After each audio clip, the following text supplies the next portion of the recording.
Hello and welcome, I am Arumba, thank you for joining me. Let's play some the Cradle of Civilization expansion in Europa Universalis 4. Okay, we're going to try out playing as the Mamluks for a little while. This is going to be a hopefully fun, maybe short-ish, I'm not really sure how long we'll play it, series called the Merchants of Mamluks, the Mamluk Merchants, something like that.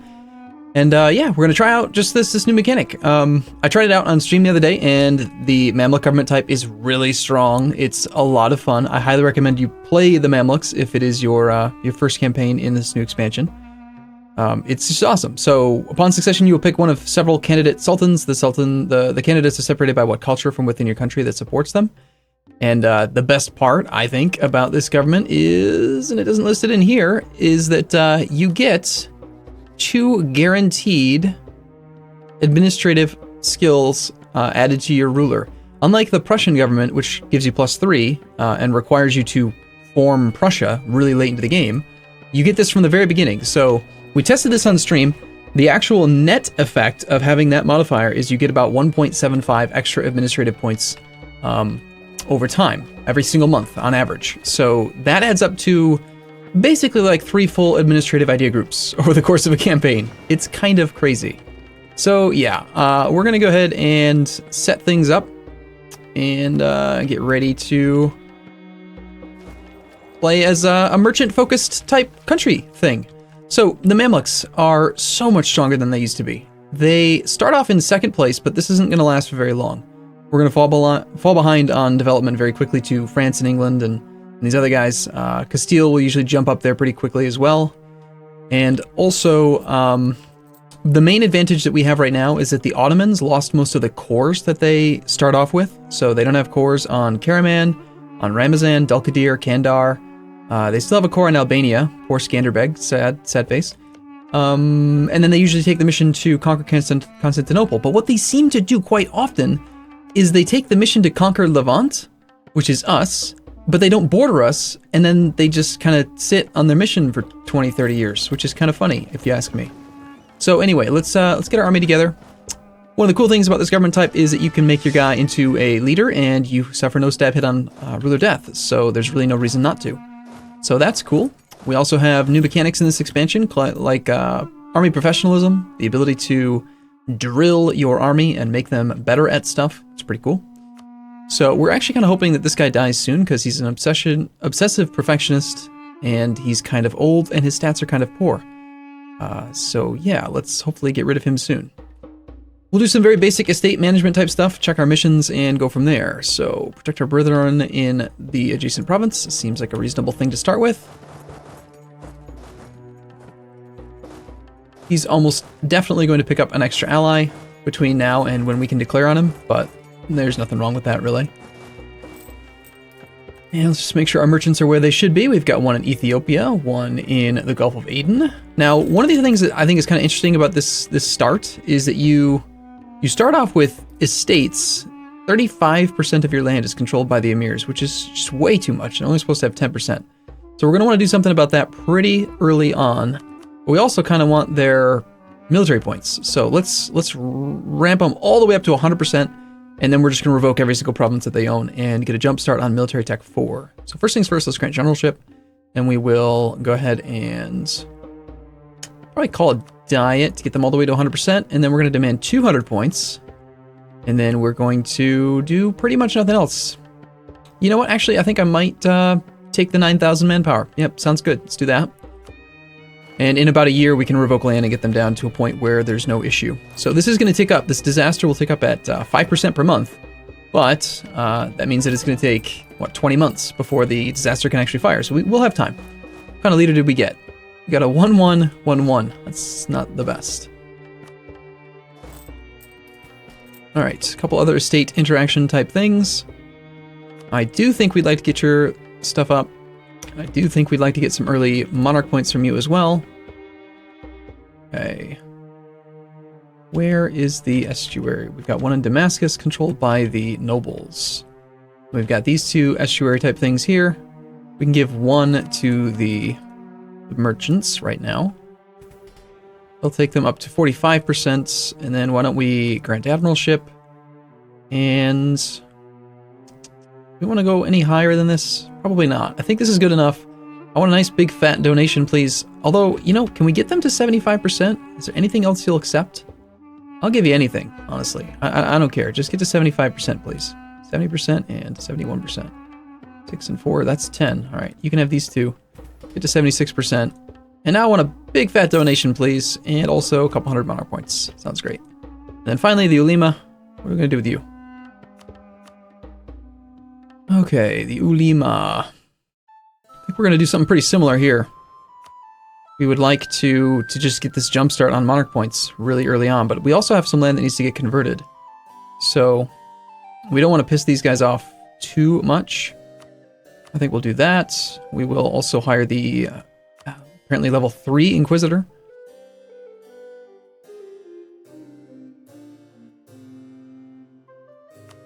Now the question is, do I want to give them enough land to get them all the way up to 75%? And I don't think I do. I think I'd rather just make a donation, keep them influential, and alright, we're gonna go up to 70%.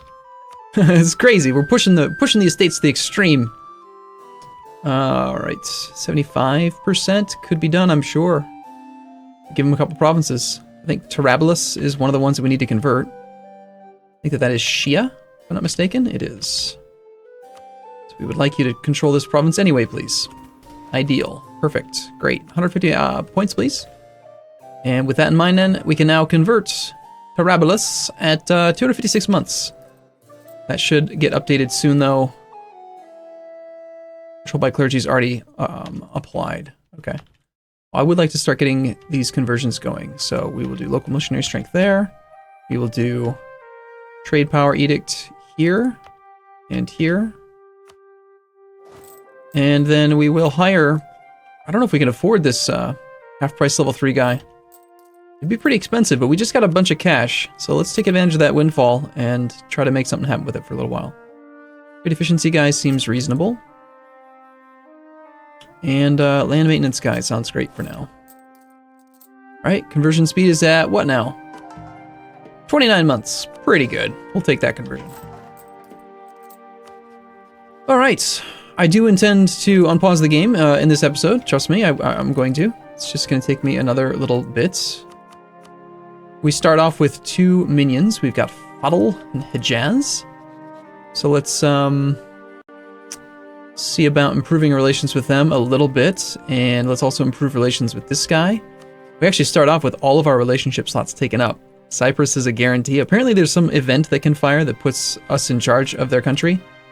It's not a very good country, and they're Catholic. I mean, we could force them to become our religion. That's another new mechanic in this patch as well, is you can do merchant trading policies, depending on your trade power in the nodes. So maybe we'll mess with that soon. Rivals. Probably going to want to pick the weakest rivals we can to start with, so that we outgrow them. We'll start off with Kara.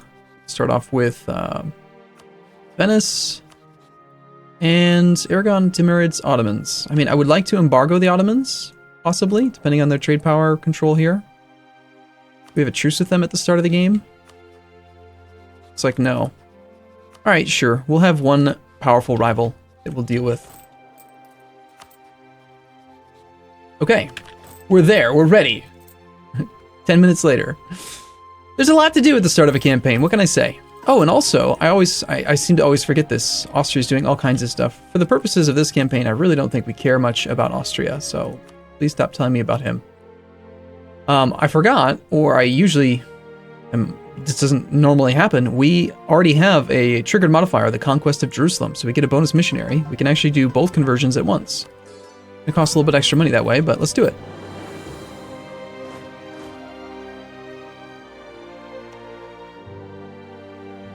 Okay, I wanted a diplomat because we were going to embargo a few people.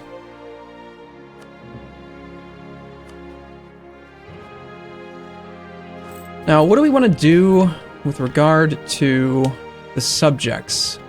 These guys, they can be integrated normal amount of time, 10 years after the start of the campaign. So we can't integrate right away. We already are going to have the modifier Custodian of the Holy Cities if we make Medina into a subject, and they're very, very open to that idea. So that'll be another good triggered modifier we can get. It's another missionary. This guy's got no cores, no cores, no cores. And this guy's got a core on Kara. So we would maybe like to take advantage of that core. Trying to decide if it might make sense to make them into a march or not. And I did check while we were streaming the other day.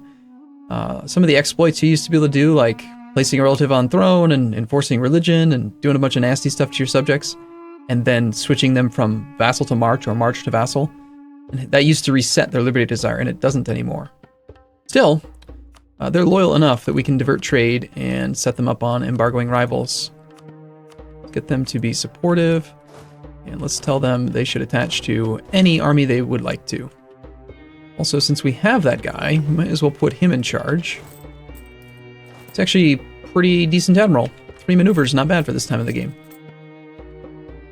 Alright, so we're losing 1.3 ducats a month. Army maintenance is a thing. We're getting an alliance offer from Medina. Well, we already have a relationship slot with him. He starts off as a guarantee, so... yeah, I think that's fine. Let's go ahead and pick that relationship up, turn it into a proper subject. I don't know if we'll be able to do that before the First War. We want to get started on the First War right away.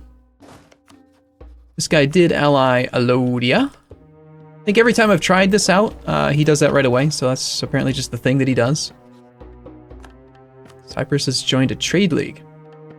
Declaring war on the Coptic will move us towards legalism. This is a very confusing thing they've done, where they've renamed piety into mysticism and legalism. So yeah, we want to move towards legalism. That's a good thing. So by all means, let's declare the war. Although, we want to try to get this guy set up as a vassal first. Nah, I think we should probably just declare right away. Do as many missions as possible in the beginning of the game here, before he picks up any other allies. It'll be rather annoying if he does that. This guy's actually quick enough to get away, look at that. That's surprising.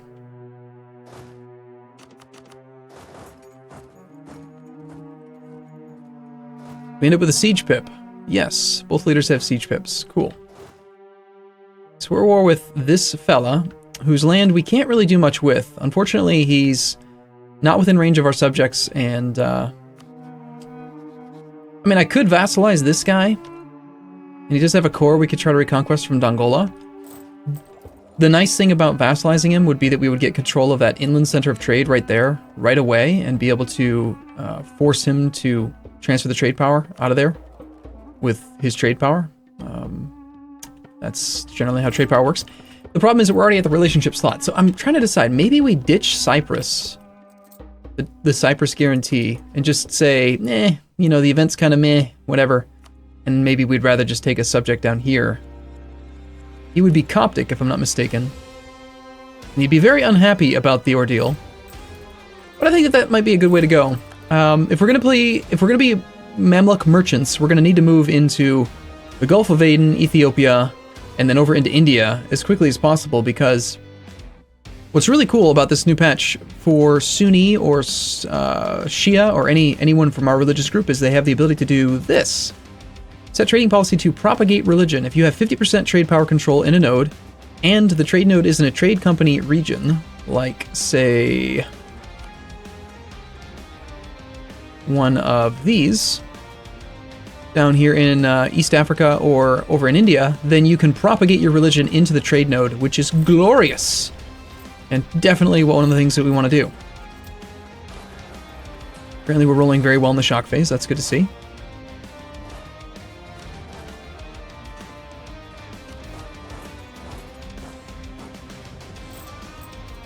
So yeah, I think we're gonna get started on marching down this way. Let's wait for a couple more cav to arrive. Let's also make sure we're improving relations here. I think I'm gonna do that. I'm gonna revoke this guarantee of Cyprus now. Bringing us back down to 3 out of 4. We have a truce with him now, but it doesn't matter. We have trade dispute with somebody. Who was that with? The Ottomans. Ah, yes, I have not embargoed him yet, but he embargoed me. We do still have our navy. I mothballed it at the start. I don't know how it compares. Let's see. The Ottomans have 23 ships. We have 21. We have 1 fewer galley. I wonder, starting the game off with an immediate war deck on the Ottomans using trade dispute.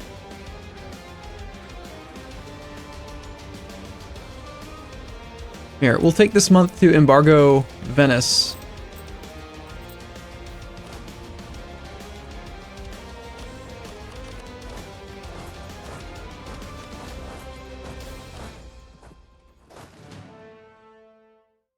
We'll see. I'm thinking about it. I mean, I'd prefer to wrap this war up first and then get our next mission going, but if there's an opportunity for any kind of shenanigans here, we might take it.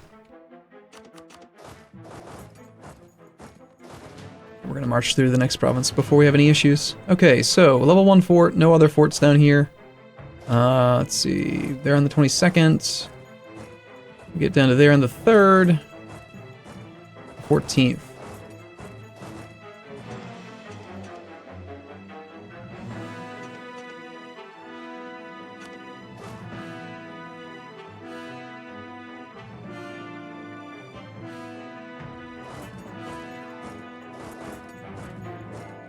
Well, I'd prefer to avoid some attrition here. We would have too many troops that way.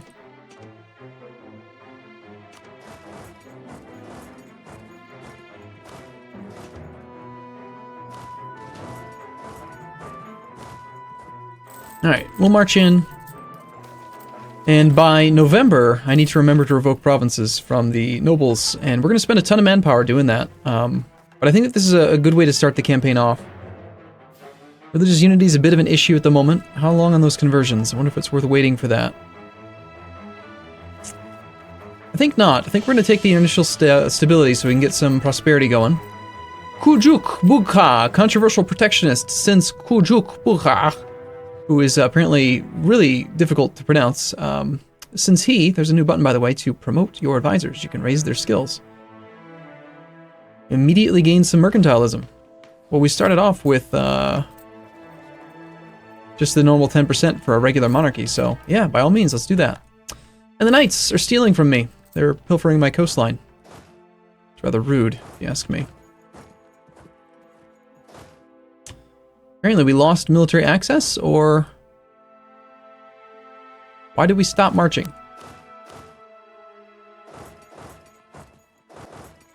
That's really strange. My army just stopped moving all of a sudden, out of the blue. Okay, well there goes like, I don't know, 2.5% or so, or of 20,000 troops. There goes all the manpower.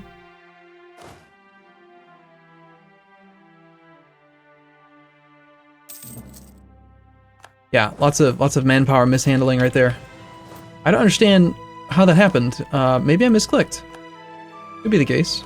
The game does feel kind of laggy, which is really odd, considering that it's a brand new map. Aragon's declared subjugation on Navarra.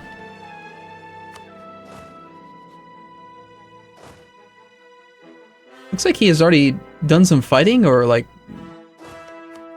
fought rebels maybe? Like, how does he already have low manpower? I didn't fight him yet.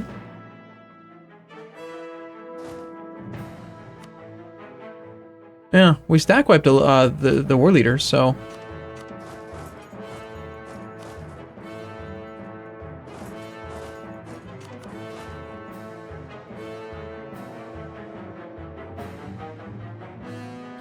Okay, we're there on the 30th. He's gone by the 30th. Second. We're just not quite fast enough here to track that guy down. That's really annoying.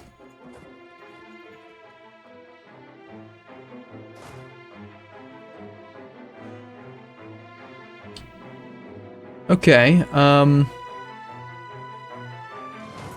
what if we do it this way? What if we just don't go there? Just chase him for a month. I'm used to having a slightly... Oh, and then we did catch him even though it had the same arrival date. Cool. Gotta love when the math goes like that.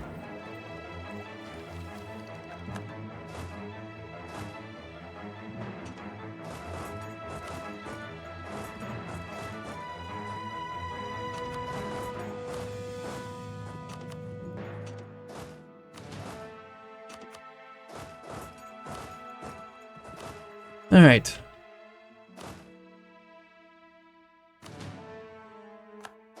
Getting really tired of these knights being jerks. Yeah, I think we're going to vassalize that guy, and then I'm going to go from there. Do we have any superior siege leaders from our subjects? No, we have a 0300 and a 0020. Together, that's almost a decent general, if we just could combine them. Alright, I don't know if, something I want to try. I think you can actually loot while training. I don't think there's any restriction against... you cannot drill your army in a province you do not own. Okay, fine. Maybe there is a restriction on it. That's probably for the best.